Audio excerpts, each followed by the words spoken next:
West Denver. Sleep deprived and heavily caffeinated. All right, let's do this then. This is the Jeff and Bill Show. I don't agree with that. They don't always agree, but hey, at least they have coffee. Coffee. And each other. I love you, man. God help us. I want to bless him. We need all the help we can get. Now here's Jeff Hunt and Bill Thorpe. The Jeff and Bill Show on News Talk 710 KNUS.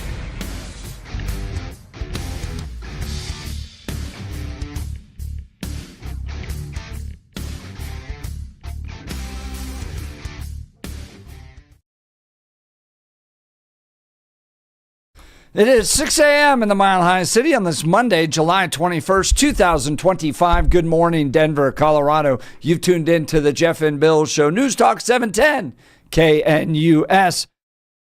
I'm your co-host, Jeff Hunt, along with Bill Thorpe, bringing you the freshest insights, hottest takes from the right, left, and center. Colorado may be blue, America's red. It all meets right here on the Jeff and Bill Show, where you're invited to be a part of the conversation by giving us a call at 303-696-1971 or texting us on the Dan Caplis Law text line at 720-819-5115. We have a whole lot to talk about today. Tulsi Gabbard, DNI, finding out the origins of this Russian collusion hoax that took place in late 2016, early 2017. Did it come from the big guy himself, Barry Obama, specifically ordering the intelligence community to go drum up conspiracy theories against Donald Trump in an effort to sabotage his first year of his first presidency?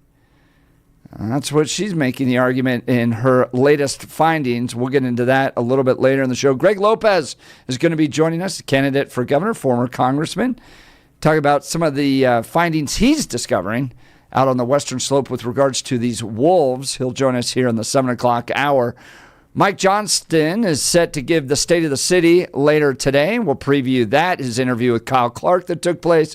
Also, talk about maybe some of the name change issues. Donald Trump weighing into that as well, saying he may use the power of the federal government to block the building of a new stadium if the Washington Commanders don't go back to the Washington Chargers. So we've got a lot. Washington Redskins. Redskins. Yes, thank you. Yeah.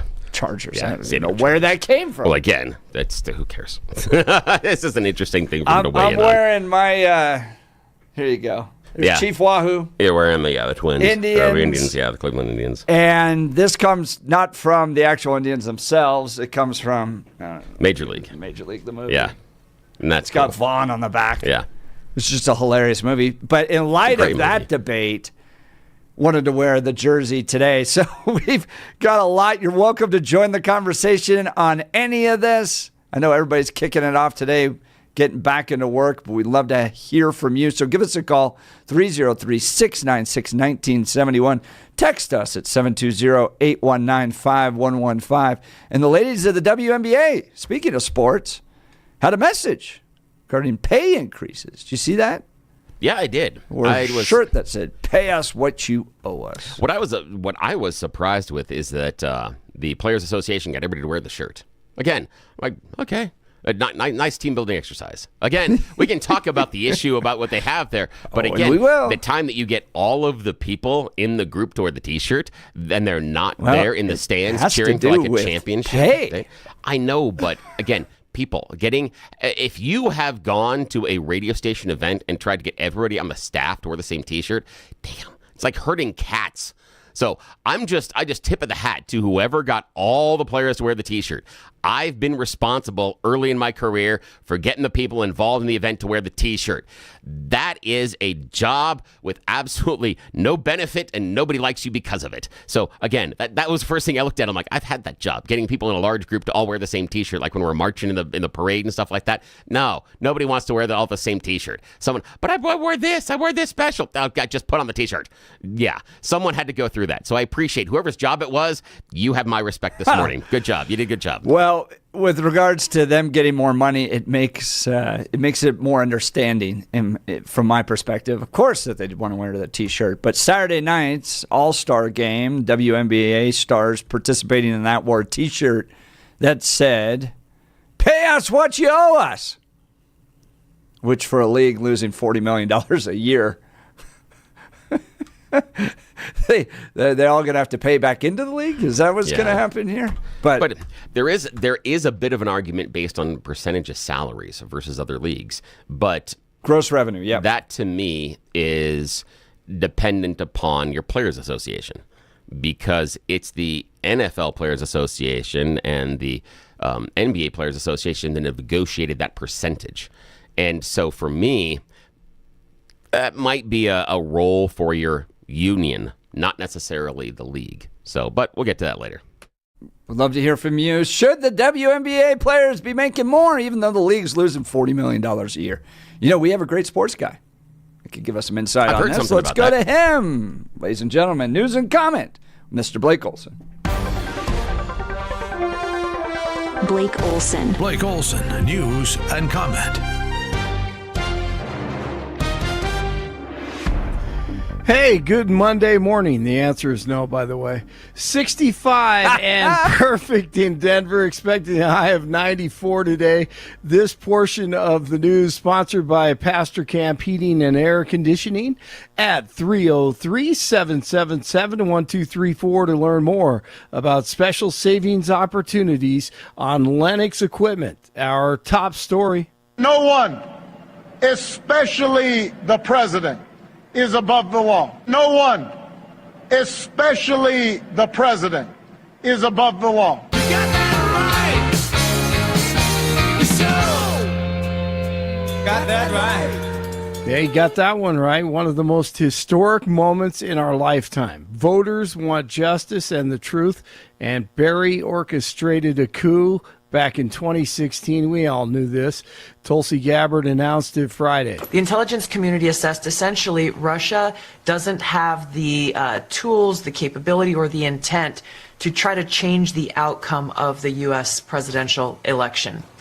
Donald Trump pulls off a historic victory against Hillary Clinton in November of 2016. Even in the days after that election, the intelligence community continued their consistent assessment that reflected the same thing in the months leading up to the election. All of a sudden, in the early days of December, there was a president's daily brief that was drafted. This is put together by the different elements of the intelligence community that reflected that same assessment. Russia did not try to hack the election, in essence. That PDB, that document, was pulled hours before it was supposed to be published for the president to see that following morning. That document was never published until we released it yesterday. Byron Donalds, who's running for governor of Florida. Well, they got away with it because once they leaked these false narratives and false reports, you had big media organizations who just went lock, stock, and barrel, did not fact check, did not go and do the extra work, did not do any due diligence whatsoever. They just followed and towed the company line. And then you have the deep careers in the intelligence community who either they were afraid of being fired or having their clearances revoked, or B, were so concerned about a Donald Trump presidency that they felt it was okay to concoct false information into the American people, into the body politic. So Anna is completely correct. There need to be arrests on this matter. People need to go to jail on this because this is about the republic. This is not about one president. It is about the presidency and the continuation of our country. And as DJT posted, Adam Shifty Shift, he's also in big trouble for not only that situation and those lies, but also falsifying loan documents. All right, here we go. Denver Mayor Johnston delivers his State of the City address today. The speech will be held at 6 tonight in the Sewell Ballroom at the Denver Center for Performing Arts. Perfect place. as he will perform the art of deception once again. A man is dead after a shooting at a house party in Aurora. Police called to the area of East Mexico and East Oregon Drive around 1 in the morning on Sunday after reports of a man lying on the road. And the man died after he was transported to the hospital. Police say he attended a house party less than a mile from where he was found. Multiple shots were fired, but no other injuries were reported. Former Epstein attorney Alan Dershowitz says there's probably not much to be found in the rich and powerful in grand jury transcripts in what the White House wants unsealed. The info about Epstein and the people and the information on the people is likely in the records have been sealed by federal judges in New York. Grand jury information is narrowly tailored by prosecutors only to provide sufficient evidence to result in an indictment. Epstein died, of course, in jail 2019. They say that he killed himself while awaiting a trial on sex trafficking charges, of course. If you want the best insight to all of this, check out Tucker's interview last Friday, 2 or 3 days ago. Incredible. Exposes everything and the history, and it kind of clears up a lot. It's pretty amazing.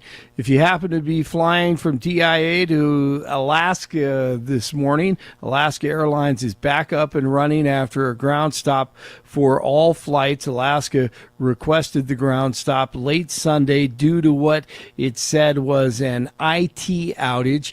The move impacted more than 200 planes. Lefty Jason Crow says he won't let this administration deter him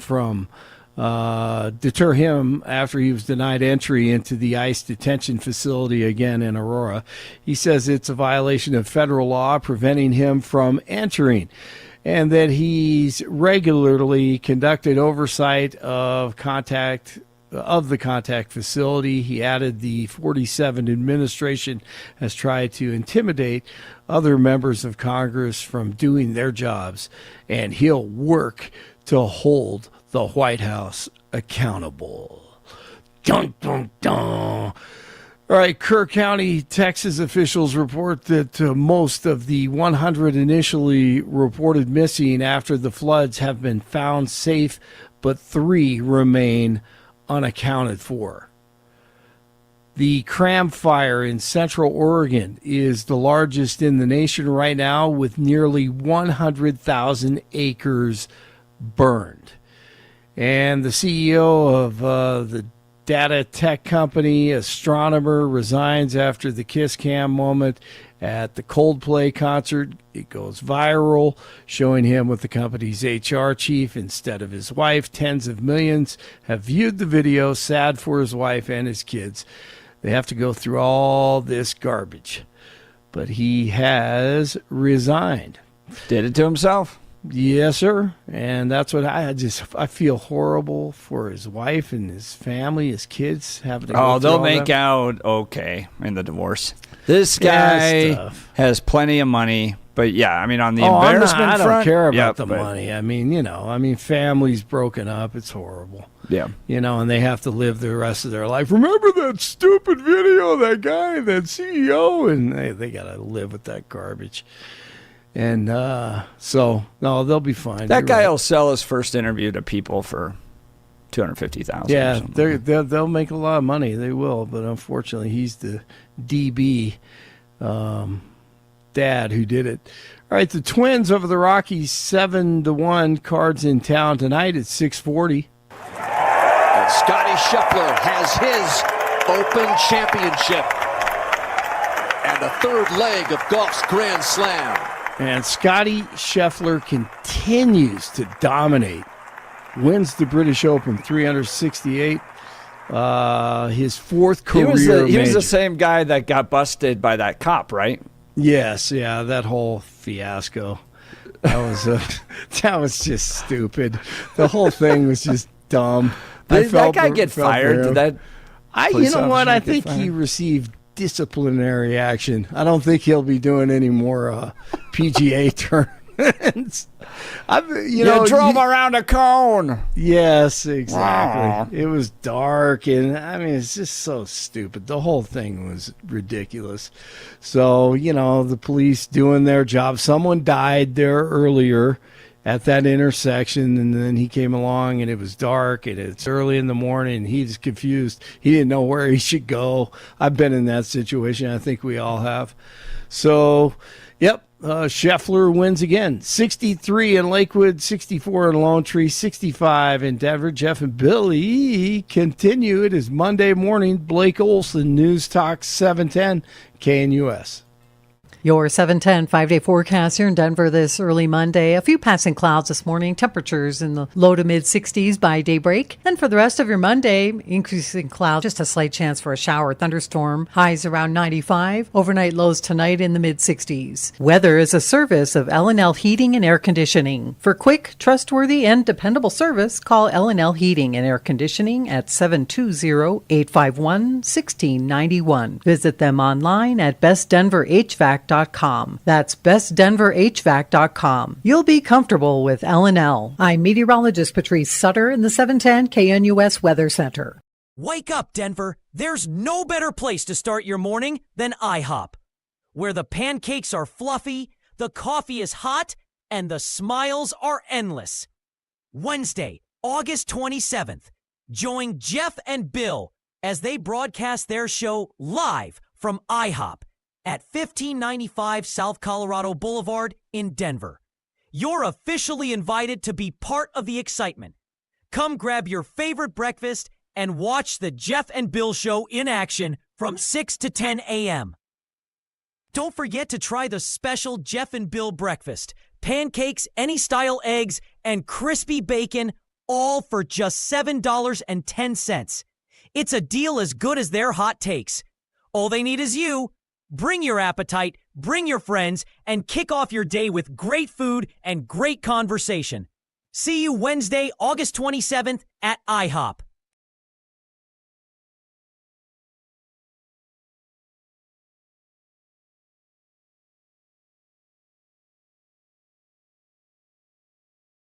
So the ladies of the WNBA, including Caitlin Clark, wearing T-shirts on Saturday that said, "Pay us what you owe us." It's part of a tense collective bargaining agreement taking place. Each WNBA All-Star wore the shirt. The clothing also featured the Women's National Basketball Players Association logo underneath it. And here's what they want. So it has to do with the percentage of the revenue that comes into the league. Right now, NBA players bring home roughly 50% of the total revenue that comes into the league. The ladies of the WNBA bringing in about 9% of the total revenue that comes into the league. But here's one big difference. The WNBA brings in $10.5 billion with a B. $10.5 billion in total revenue. WNBA, $200 million. So we're not even in the same universe when it comes to total revenue. And the WNBA is subsidized by the NBA to the tune of about $40 million in order to keep it afloat. It has never, in its 30-plus year history, turned a profit. So is it fair for the ladies of the WNBA to demand more money? Now, I asked ChatGPT, okay, well, if they're only pulling in 10% of the revenue, where is the rest of the revenue going? And it generally goes to operations. Okay, this includes travel and logistics, venue costs, renting the arenas, team staffing, marketing and media, and administration and league overhead. So are the ladies of the WNBA willing to sacrifice that portion? It's charter flights, hotels, meals, staff travel, or they willing to maintain where they are because that money's got to go to other areas of the league in order to make sure that can continue to operate. For me, for a league that doesn't pull in a profit, has to be subsidized by the NBA to the tune of $40 million, only pulls in a fraction of the total revenue that the NBA turns in. Yeah, I don't think the ladies need to be wearing shirts that say, pay us what you owe us. Because what they owe them is apparently not enough to actually make the league profitable. Bill, your thoughts? Well, there are a number of businesses that operate at a deficit. A number of large businesses that you wouldn't consider overtly profitable. And that doesn't, we don't yell and scream all the time about the people there shouldn't get their paychecks. They're not entitled to the money nor more money, especially the bonuses and money that goes to those in the C-suites and the CEO and the boardroom. We don't scream about that all the time either. So just because they are losing money, it does hurt their position, but I don't think it invalidates their position because, you know, the league is making money and cutting paychecks for everybody else. I do think for me it's more on their Players Association because the Players Association has negotiated 9 to 10%. That's an issue. Your Players Association needs to negotiate for a larger percentage of that. That's where that comes from. So I understand what they're doing, and I appreciate the sentiment. Then here's the thing. I do think that if I was part of the players' union, I would make some accommodations. Now, it's not going to pay everybody a lot of money, but charter flights. That would be one that if I was in the league, I would be talking to my teammates about that. And here's the reason why. Because I understand it is less convenient and less comfortable and harder to travel with the general population. However, for me, that's the marketing opportunity. The fact that I'm in the airport. Put the girls in the airport. Yes. I want to sit there and have the little girls that are also flying on the plane come up to my teammates and sign and ask for autographs, want pictures. Hey, I was on the same plane as these players. I want them to have to walk by my players when we're all in first class. Yes. Am I going to have to buy out most of first class? Yes. I'm probably going to have to. Will it make things a little more difficult? Yes. Probably will. But that's where I would look at is I think there needs to be a little more outreach. So that's where I would go with it. And, you know, I would look at things like what is the level of hotel? Are we going singles? Are we going doubles?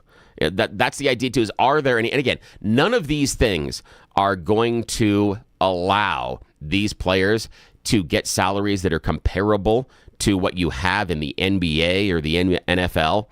But I think that's a trade-off that you have to do. I know people that have negotiated contracts where it's like, okay, we will forego this next 3 years raises in order to make sure that you shore up the pension program and you don't increase healthcare insurance. Those are negotiations that are taken. These people that were in this union wanted and could use the extra money, but they trade it for something else in the future. That's what I would look at. This is, to me, an NFL Players Association issue.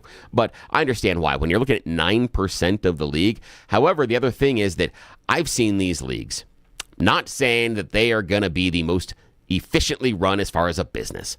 I'm not saying they're not leaking money hand over fist elsewhere, just in general, and I'm just talking about generally inside of a sports franchise. There's money that is leaking a lot of places. So I don't agree that the WNBA ownership is like, ooh, we're running such a tight ship. We are. Oh, my gosh. You should see our balance sheets. The audits. Oh, people dream of these kind of audits. No, I disagree with that idea. So I do believe there probably is a little bit of leeway. But does it get you to the 50% that you got in like the NBA? No, not at all. There's no way there's that kind of wiggle room. But could you probably throw the girls some extra scratch? Yeah, I think you could. Well, from my analysis, looking at this makes Caitlin Clark all more important to the entire operation. That's a really good point. Right. So the WNBA has been around for nearly 30 years. 1996 was when they were founded, so they're coming up on their 30-year anniversary. Never never made a profit. Now, I understand some companies like Uber have barely squeaked out profits recently. Yeah. They haven't been around for 30 years. They've been around maybe 15 years. But the WNBA, 30 years, never made a profit. All of a sudden, with Caitlin Clark coming around, now you got television revenue. Now you've got corporate interest. Now you've got the likability factor.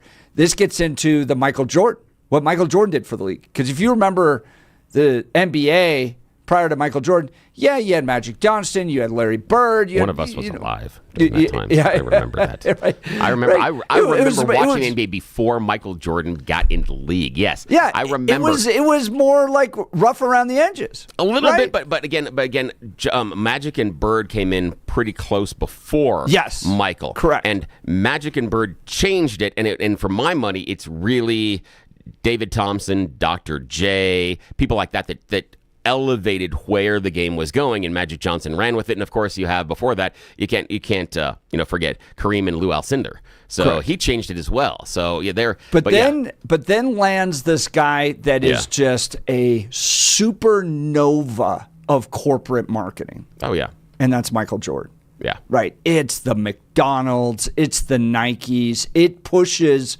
brand marketing for an athlete, and it all had to do with likability and skill set. Yeah, right? It was that combination. You had Spike Lee, who was a lifelong New York Knicks fan, promoting Air Jordans. Right. Saying it's got to be the shoes. This is a Knicks fan. Spike Lee will fight you in the street about the Knicks, and he's promoting a player for the Bulls. That just in and of itself is shocking. But you have that unique combination of likability and skill set that in the amount that Michael Jordan had it was so different than any other player. Because you can have some great players, kind of likable. Yeah. You have some really likable players, not that great. With Michael Jordan, you had both. Caitlin Clark brings that to this league, and yet it seems from my perspective, I don't watch the WNBA, but from what I see on social media, is that they're just beating the crud out of her. Oh, yeah. In some ways they are. They're going hard on her. And the other part is that I find a parallel in the growth of Major League Soccer. Major League Soccer struggled and struggled. However, Major League Soccer, in my mind, had an opportunity that the WNBA does not. And what I mean by that is international superstars. The Major League Soccer didn't become, I would say, viable in America until you started getting superstars that were not done, that still had a few number of years. Because originally there were some stars that would come over, but they were in the last year and a half. They had nothing left. And for me, it was the earthquake of David Beckham joining the LA Galaxy. That made it okay. He's coming from Real Madrid. He's one of the Galacticos. And he says it's okay to come and finish your career in the MLS. That changed everything. After that, we get people like Ibrahimovic coming over. You get people that come over that are absolutely spectacular stars saying it's okay to come over here. And that's the reason why when David Beckham invests in Inter Miami, you then eventually get Lionel Messi playing for Inter Miami, and you get the MLS team making its first ever win over a European club recently. So that's spectacular, but the WNBA can't do that. The WNBA can't go out and find, the Caitlin Clark does create their own Michael Jordan, but what they don't have is the ability to bring in international stars to give the league more credibility. That's what the MLS was able to do, and now the MLS has a decent amount of credibility in the nation, but that was decades and decades and decades. That's 30 years in building, more or less. Kind of the same thing, but the WNBA doesn't have that cheat code. It's got to be homegrown talent, and that's harder. Here's what Caitlin Clark has done for the WNBA. In the 2024 season, WNBA average attendance jumped from about 6,000 to 9,800 fans per game, a 48% increase. 48% increase. Clark's games, especially the Fever home matches, continually began routinely hitting 1 million plus viewers, revitalizing their TV ratings. A record-breaking 2025 preseason Fever game at Iowa drew 1.3 million viewers, surpassing most NBA preseason games. Here's the economic impact. Analysts estimate Clark contributed around 26 to 27% of the entire WNBA's economic activity in 2024. One player brought in a quarter of the entire league's economic activity, which includes ticket sales, merchandise, and TV value. Conservative estimates show she generated at least $8 million extra in ticket revenue alone during her rookie season. Her presence helped fuel a league-wide surge. WNBA revenue jumped towards $200 million, enabling new sponsorships, the $2.2 billion media deal, and expansion into richer markets like Toronto and Portland. It's revigorized local markets, sponsorships, boosting franchise valuation and expansion, and merchant endorsements. Fever jerseys top sales charts, according to the WNBA merchandise, spiked 500% in league sales, fueled by Caitlin Clark's #1 jersey. Major commercial deals, $28 million Nike contract, signature Kobe shoe line, numerous other endorsements tied to her star power mirrors cultural icons likened to Taylor Swift. And then they're going to let her get elbowed in the face by other WNBA players. I don't know about cultural impact. That's got to love like Taylor Swift, but that's got to. If you're the commissioner, you got to send a message down. All right, I understand you want to play rough, but you end her career with some type of injury. But again, you as the commissioner, you can't go, oh well, everybody else can take hard fouls except for her. You can't do that. Yeah, you can. No, you can't. Why not? Not and still be respectable. You're going to create. You're kind of worth it to us, so you can get beat up a little bit more than the rest of us. So then, the following year, should you then create a salary structure and say people making above this salary only get called for these fouls? People below the salary structure get called for these fouls? People that make above this don't get called for traveling? I think you can send a message that just says, all right, we're not going to take this player out. I mean, if you're going to injure Caitlin Clark to the point where she could lose the rest of her career, she's done, she's out, the amount of financial impact that would have for the WNBA is astronomical compared to any other player. Here's the problem. So I think, you can play tough, but you can't take her out. No, and here's the problem. This is the problem that I think there is a fundamental, I would say, mindset issue inside of the WNBA that some of these players do need to start appreciating. And it's the mindset, and I hate to say this, it's the mindset of professional wrestling. And this is the idea that we are both out there and we are both trying to feed our families. That's exactly right. We are both trying to pay our bills. This is a business. Yeah. So if I can come at you hard, but if I come at you so hard I am injuring you, I am preventing you from being able to pay your rent, pay your car payment, and put food on your table. That's not okay. I'm perfectly fine with playing hard. I'm perfectly fine with hard fouls. But when the intent, and again, on the professional level, when the intent becomes to injure, I got a real serious problem with that because you are preventing somebody else from being able to make their scratch. That's an issue. And that's where the WNBA, players need to talk about this, that we can go hard at Caitlin, but if we hurt her, that's not fair because you wouldn't say it's okay for her to come out and do like, the kid thing where you have one player on the other team, someone gets on their knees behind him, you come over, you push them over and they fall down backwards. You wouldn't say that's okay on the basketball court because it could potentially injure the person and prevent them from playing, but you're coming out there intentionally to try to hurt them. That's the issue, is more of these players have to understand that hard fouls are okay, but taking anybody off the court, including Caitlin Clark hurts their ability to pay their bills. That's not okay. Honestly, it reminds me of what the NFL did with regards to players and protecting their quarterbacks. Yeah. And you can make the argument like, oh, it's gone too far to where they push a quarterback down and all of a sudden you get a flag. But remember Joe Theismann. Oh, I with watched Lawrence that on TV. Taylor. Right? I watched Monday that Night Football. I watched that on television. I watched that live. Yeah. Sitting. I can tell you the color of the carpet. I can tell you what TV I was watching. I can tell you where my dad was sitting at the time. My mom was in the kitchen. I can tell you exactly where I was watching that Theismann injury. And tell people what it was. Basically, it was a compound fracture of the lower part of his leg, and it was on a Monday night game, and he gets hit, and literally the bones pop out through his pants, and so you see his leg snap and go in a direction it shouldn't have live on television. First of all 4 because times I've seen who it hit happen. him? Oh, I don't remember who hit him. Lawrence Taylor. Okay. So Lawrence Taylor hits him and breaks his leg, and it's a career-ending injury, right? And what the NFL came in and said was, look, these guys are not too common. The quality of a quarterback that can stand in the pocket, that can throw like that can handle the pressure, that can devote their career to it, these guys are pretty rare.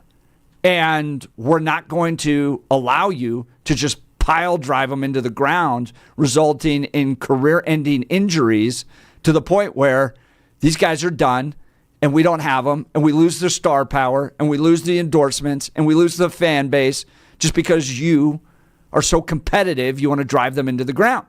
And so the NFL, as a league, sent a message that we're going to start to protect these players. Now, like I said, you can make the argument it's gone too far, that if you touch these guys, all of a sudden flags, that's not fair. But I want to put that in the context of the original conversation. Here you have the WNBA that has never turned a profit in 30 years, requires $40 million a year in subsidies that comes from the NBA. Lo and behold, you end up with Caitlin Clark that shows up. That is the Michael Jordan of the WNBA. She's so rare. She's that rare combination of likability and talent. She's fun to watch. She's going to win championships. And corporate America adores her. All right? And then you just allow players to elbow her, throw her into the ground, beat her up. I mean, if the WNBA loses Caitlin Clark, they're going to lose their future, and this thing's still going to be, 20 years from now, subsidized and lame and boring to watch. So, we'd love to hear from you. Give us a call. This all started with, over the weekend, the WNBA players during the All-Star game wearing a shirt saying, "Pay us what you owe us." Do the WNBA players deserve more pay? At least maybe as a percentage of revenue. Or, because the league has never turned a profit, what you owe, these players owe the league is actually maybe to pay them. 303-696-1971 is the phone line. Give us a call on the Dan Caplis Law Text line at 720-819-5115. All right, let's talk Black Eyed Pea. Love this restaurant. Locally owned and operated by Stephen Michelle. With 8 locations, there's sure to be one near you. It's Colorado cookout and barbecue time at the Black Eyed Pea. Their July menu is featuring backyard combos. Listen to this. The St. Louis rib combo or the barbecue 2 meats combo. They have barbecue pulled pork, barbecue chicken breast, barbecued smoked sausage. So good. Maybe you're hankering for a sandwich. They have grilled barbecue Polish sausage topped with grilled onions. Ah, that sounds delicious. Great place for lunch today. Or you can do the tender, slow-cooked barbecue pulled pork sandwich topped with coleslaw, both served on a toasted brioche bun. They do catering as well, dinner parties, rehearsal dinners, wedding receptions, or company events. Make it a success with Black Eyed Pea Catering. And no matter what the occasion, Black Eyed Pea gift cards are always great for your special someone, birthday favors, or holiday presents. They have you covered. I love everything about this restaurant. I know you will as well. Support local. Keep it in Colorado. Visit the Black Eyed Pea near you. We'll continue with your phone calls and texts. You're listening to The Jeff and Bill Show. This is Denver's Talk Leader, News Talk 710 KNUS. Wake up, Denver. There's no better place to start your morning than IHOP, where the pancakes are fluffy, the coffee is hot, and the smiles are endless. Wednesday, August 27th, join Jeff and Bill as they broadcast their show live from IHOP at 1595 South Colorado Boulevard in Denver. You're officially invited to be part of the excitement. Come grab your favorite breakfast and watch the Jeff and Bill Show in action from 6 to 10 a.m. Don't forget to try the special Jeff and Bill breakfast. Pancakes, any style eggs, and crispy bacon, all for just $7.10. It's a deal as good as their hot takes. All they need is you. Bring your appetite, bring your friends, and kick off your day with great food and great conversation. See you Wednesday, August 27th at IHOP.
Welcome back to the Jeff and Bill Show. Lots of text messages coming in on this issue. We're talking the WNBA players wearing a T-shirt. Pay us what you owe us. Well, I think Caitlin Clark's getting paid what she owes. Probably not from the league, but definitely from corporate sponsors. But 0459 texting in. This is a good question. Is Caitlin Clark just an example of a mean girl situation? Now, on ranching, we have a term called henpecking. Yeah. So talk to us about it. And it's a real term. Yeah. Which means if the rest of the hens decide they don't like you and you're a hen, yeah, they will literally peck you to death. Yeah. Yeah, they will. They will, and we have to like separate out. And oftentimes we have to just send the hen to a totally different ranch. And we've done that before because there's no way to bring them back. There's just for whatever reason, a majority of the hens in that particular little coop have decided they don't like you. Wow. And they are going to peck you to death. Is that what is happening with Caitlin Clark here? I think there's some of that there is somewhat a little bit of jealousy that you're given, we're all here. And the idea of, I think there's an impression of some players inside the WNBA that Caitlin Clark is here and now it's a legitimate league. I don't see that attitude from Caitlin. I believe that is projection from those players putting that attitude into Caitlin. And I always come back to, and we talked about Michael Jordan earlier, and I always come back to this phrase and this perception from Michael Jordan is Jordan never talks about himself being the greatest ever. He talks about being one of the greats of his era. And the reason is, and this is something that I heard decades ago, where he was talking, and he said, no, I have to remember there were great players before me. I can't come in and say I am the greatest because they did other stuff before me. So he talks about it, and Shaquille as well, talks about how he thinks you shouldn't talk about the greatest ever. It should be great players of an era. And I think there's some projection going on with WNBA players feeling that Caitlin Clark has come in like, oh, now we're a legit league. For me, the other part is that I would look at, if I was going to negotiate for the WNBA Players Association, I would look at a revenue share. And it would be not only derived from ticket sales, but it would be also, I want a cut of the merch and I want a cut of the sponsorships. That's where, if I was going to try to get my ladies, if I was a representative for the WNBA, I would not be looking necessarily at the ownership. I want to look at, I want a cut of the merch and I want a cut of sponsorships, meaning that if the ladies sell jerseys, they get a cut. If the team sells jerseys, the team gets a cut. So yes, will it benefit the Fever players more and Caitlin Clark more? Yes. But I think that's fair because Caitlin Clark sells more damn jerseys. Now, and that's to where your point earlier about coming to an understanding that I make more money because you're in the league. Yes. The rest of the WNBA players, particularly those that are making $80,000, $90,000, $100,000, they should be on their knees thanking God Almighty that Caitlin Clark showed up, because now they have more attention. They're going to get more revenue into the league. And instead of elbowing her and shoving her to the ground and this little henpecking that's taking place, the ladies of the WNBA should be thanking God that Caitlin Clark's in the league, and they should be supporting her instead of trying to bully her. All right, we've got You Choose the News coming up. You're listening to The Jeff and Bill Show. This is Denver's Talk Leader, News Talk 710, KNUS.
Welcome back to the Jeff and Bill Show. George Prochler tweeted just a second ago, I spent more time and money at an In-N-Out than I have watching the WNBA.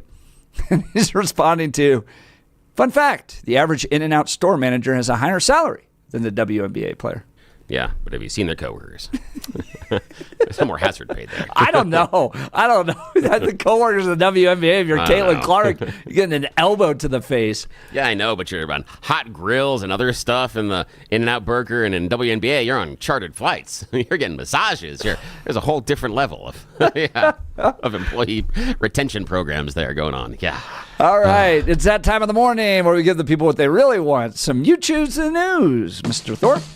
Yes, it's that time of the morning where we get to make questionable decisions. It's You Choose the News, America's favorite fake radio news game show. You know how this works? I've browsed the interwebs for moments this morning to find really dumb headlines about us humans, giving them even more ridiculous headlines to play this fake radio news game show with y'all. Why would we do this? Because those that wake up in the morning don't actually get up until about 7. So anybody responsible sleeps in. So since Jeff and I have to get up at dark 30 and drag our carcasses in here, we're going to take full advantage of being left unsupervised. And as always, Blake Olson joins us from the news department. Gentlemen, here are your stories this morning. Headline number 1, stay a little longer. Headline number 2, not for you. Headline number 3, skip or reverse. And headline number 4, say my name. Mr. Hunt, your choice. Not for you, sir. Yes, not for you. North Korea has announced that they have recently opened their new seaside resort, the Wosan Kalma Coastal Tourist Zone. They have been promoting it all over the Asian Pacific Rim, saying this is a great place for foreign tourists, especially reaching out into Russia. And then just this weekend, Kim Jong-un said, yeah, how about no foreigners? Yes, the new North Korean foreign tourist destination accepts no foreigners. It's going to be awkward and I know hard they there. banned hot dogs, too. Yeah. But now, it was supposed to be an attraction for both locals and foreigners. Kim Jong-un said that it was going to be a way to get the world to understand the beauty and what happens in North Korea and how it's wonderful, especially doing hard charges as far as marketing in Russia. And then this weekend, they're like, maybe not. Maybe no foreigners. I'd love to have that job. That's weird.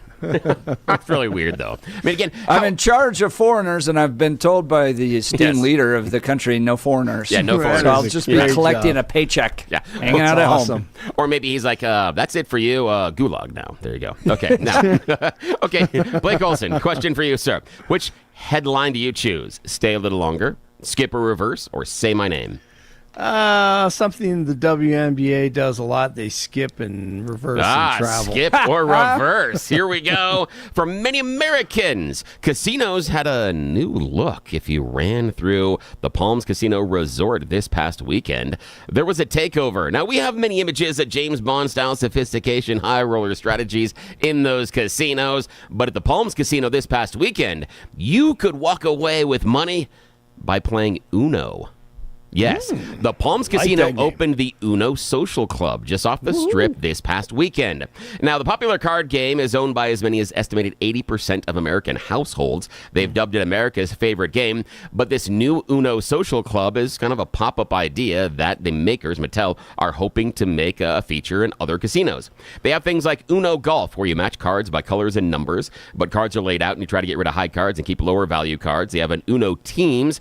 They also have Uno Show 'em No Mercy. This is what we play at my house. Game has a ton more cards and way tougher penalties and new rules will have players stacking, swapping, and drawing more cards. I was going to say, do you stack your plus twos? Sometimes. Depends on what rules we have. We also have a series of cards in which I found them at Walgreens a number of years ago. They're blank. You get to write your own cards. So we have about 12 different wilds in there that are punishing, to say the least. Hey, who wants to draw 12? We got those. Yeah. That's awesome. We also have one in which you get to exchange all your cards, but you keep one that you want. So you give all your cards to somebody else, and you keep one. I like that. Oh, yeah. I like that idea. That is a good one. Yeah, we have a lot of fun ones. So, yeah. Are you guys Uno fans? Do you guys play? Yes. Oh, yeah. I love Uno. It's a great game with kids. Excellent. The world would be better if we all played Uno. Yeah. Everyone. I'm not in the new Uno reverse is okay, but classic going classic with hard penalties is better. Okay, final choice this morning, Mr. Hunt. By the way, you got to love America. We'll export all the Mexicans, keep Uno. keep Mexican Coke, and we'll great. keep Mexican food. Okay, Jeff, stay a little longer or say my name. Say my name. Yes, say my name. An esports player has had to change his gaming tag as he's headed into the esports World Cup because his name was Hitler. Yes, he used the gaming tag of Hitler heading into it. Mick gets better. What team is he playing for? Oh, yes, that would be Team Aryan. Oh, Lord. Yes, Team Aryan had a player named Hitler. You can imagine this caused a lot of bit of stir online because of cultural differences. The team didn't understand the significance. He's apologized. He's now going by the gamer tag of Henry. And again, if you look at the team, none of them were Aryan. Not at all. Just saying. All righty, that's the end of You Choose the News. Back to you, sir. I'm not going to say it. I could say it. All right, you're listening to The Jeff and Bill Show. This is 710 KNUS.